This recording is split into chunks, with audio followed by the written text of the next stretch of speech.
How can you scale your organization? Well, I would say it comes down to three key things to start. Number one, your foundation. Number two, your people. And number three, your strengths. Okay, foundation. What's your foundation? How do you determine what your foundation is? It's really by asking the key questions that are core to your organization, your mission, your vision, and your values. So, number one, do you have a very clear mission? Do you have a compelling vision? And do you have agreement on your values? The answer to those questions will help form a strong foundation from which you can begin to scale your organization. Okay, number two, your leadership.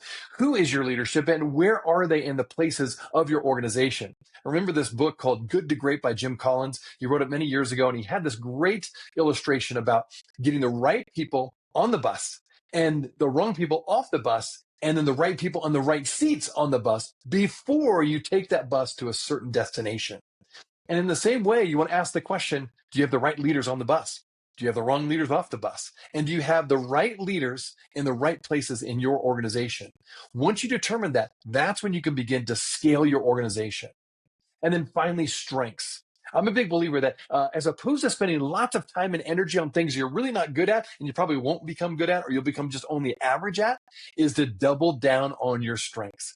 There's a great book called Now Discover Your Strengths, and they argue that point, that if you double down on your strengths and your strengths become even stronger, actually your organization can be that much better. So that's another way you can begin to scale your organization.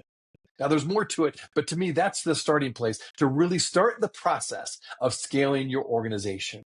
So if you have more questions like this, I love hearing from each one of you. If you have certain questions about your organization or about your own leadership, just email me at rob@robharder.com. You can comment right below this video.